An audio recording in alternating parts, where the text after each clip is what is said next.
আসসালামু আলাইকুম। এই তো সকাল সকাল চলে গেলাম হলো স্কুলে, রেডি হয়ে গেলাম। তো রেডি হয়ে এই তো আমরা মা ছেলে তিনজনে বের হয়ে যাবো। হাতে নিলাম চাবি। তো চাবি নিয়ে ঘর থেকে বের হয়ে গেলাম। বাসায় আমার ছোট ছেলের আপনাদের ভাইয়া শুয়ে আছে, তাদেরকে শুয়ে রেখে কিন্তু ছেলেদের সকালে চাকরিটা আমি করতে চাই। সকালে অনেক পরিমাণ বৃষ্টি হয়েছে, চিমিতো কিন্তু যেতে হবে, কারণ যেহেতু বড় ছেলে আমার একটু 9-এ পড়ে আর মেজর ছেলে ক্লাস 7-এ পড়ে। ওদের পড়ার এখন স্পিড একটু অন্যরকম। আমাদেরকে যেতে হবে। আকাশের অবস্থা করে থম হয়ে গেছে। আর এখন পেয়েছি বাসের মধ্যে দেখেন বাসের কি হাল। একদম পিছনের সাইডে আমরা বসে আছি আর আমার ছেলে আমার সাইডে বসা ছিল। বাসটা কিভাবে যাচ্ছিল আর এই তো দেখেন সামনে মানুষ যে কত রকম ডোবাজি করতে পারে। এই যে দেখেন একটা ভালো লোকটা কত ক্লিন হয়ে এসে আসছে, সে এখন তার ছেলে বা তার বাচ্চার একটা দোহাই দিচ্ছে। এমন অসুস্থ, সে এখন কটন বিক্রি করে টাকা নেই। মানে মানুষের এখন এইসব জিনিস দেখেন এখন আর মায়া হয় না। একটা বাবার করুণ দৃশ্য থাকবে, কিন্তু তার অবস্থা তো এরকম থাকার কথা না। তো এই যে দেখেন যা একটা অবস্থা, আর মোবাইল বের করলে খুবই কষ্ট হয়। তো আমি স্কুলে গেলাম, স্কুলে সময় দিলাম, সময় দিয়ে চলে আসলাম আবার ঘর।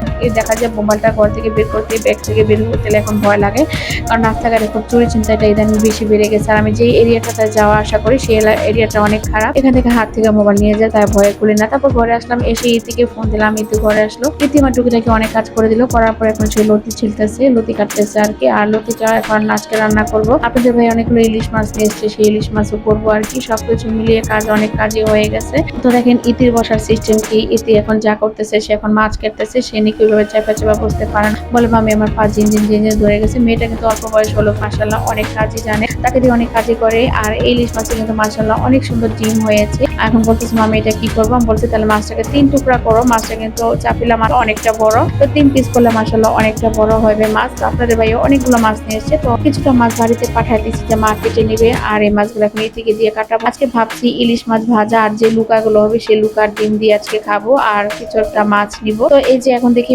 ডিম বের করছে, তো ভাবলাম কিছুটা ডিম মাছের ভিতরে রেখে দিলাম। এখন বলতেছে আমি মাছ থেকে তো ডিম বের করতে পারতেছি না, ডিম বের হয়ে যায়, তাহলে এইভাবে কাটতে পারবো না। তারপর আর কি করা, বলছে তুমি যেভাবে মনে হচ্ছে ওইভাবে করো, আর আমাকে তাড়াতাড়ি কিছুটা মাছ ধুয়ে দাও, তাড়াতাড়ি আমি রান্না চড়িয়ে দিব, কারণ অনেকটা সময় হয়ে গেছে। আপনাদের ভাইয়া 1টা বাজে চলে আসবে ছেলেকে নিয়ে, তারপরে এসে সে আবার যাবে বড় ছেলেকে আনতে। এরকম প্যারার মধ্যে থাকতে হয়। তো আমি এদিক দিয়ে এখন মাছগুলো ভালো করে নিয়ে নিলাম ধুয়ে, ওইদিকে বললাম ধুয়ে দিতে। সে মাশাআল্লাহ অনেক কাজই পারে। এখন ওরে দিয়ে এগুলো যদি করায়, আমি বাকিটা মাছ ওঠায় একবার কিছুটা রান্না করবো। আর যেহেতু আমার ঘরে কেউ কাজ করলে আমি সবসময় তাদেরকে দিয়ে খাই, আমি কখনো না দিয়ে খাই না, যেহেতু মেয়েটা নতুন। আর ও যেহেতু কাজ করে, ওরা তো মনটা চায় এটা সেটা খেতে। এখন ভাবছি ওকে কিছু মাছ দিয়ে দিব। আর ইলিশ মাছের ডিমটা বললাম একটু ধুয়ে দাও, এটা আমি রান্না করব। অনেকগুলো ডিম হয়েছে মোটামুটি। আপনাদের ভাই ইলিশ মাছের ডিমটা অনেক পছন্দ করে, আর এই ডিমটা সবাই খুব পছন্দ করে মোটামুটি। তো মাছের ডিমগুলো ধুয়ে দিয়ে যেতে আমি এখানে কিছু আমরা নিলাম, আমরা মাখা করব। তো আপনাদের ভাইয়ের যেহেতু আসবে, তাকে একটু আমরা মাখা খাওয়া, ইতিকেও দিলাম যেন আমরা মাখা খাও, আর আমি কিছুটা খেয়ে নেই। বলতেছে মামি আমরা মাখাটা, আমি বলছি বেশি কথা না বলে তাড়াতাড়ি ঝটপট খেয়ে ফেলো।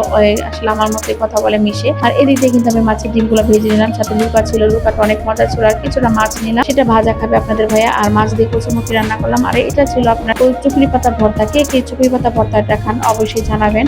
আর আজকে রান্না আমার মেয়ের ছোট ছেলের জন্য রান্না করলাম পাঙ্গাস মাছ দিয়ে, আলু দিয়ে, ভেন্ডি দিয়ে। রান্না বান্না কিন্তু মোটামুটি শেষ হয়ে গেছে। তারপর বিকাল হলো, বিকালে কিছু নাস্তা নিয়ে আসবো। ইতিকে বললাম ইতি মা যেহেতু পিঠা বানায়, তাহলে আমাদেরকে পিঠা খাইও। তো ইতি বাড়ি থেকে তার মার কাছ থেকে অর্ডার দিয়ে পিঠা এনে দিল। সেই পিঠার অপেক্ষা ছিলাম, যেহেতু ঘরে টিচার থাকে, টিচার জন্য পিঠা নিলাম, ডিম পিঠা। ওকে দিলাম একটা ডিম পিঠা। পিঠাটা মাশাআল্লাহ অনেক বড় ছিল। তো এই ছিল আজকে আমাদের সারাদিনের রুটিন।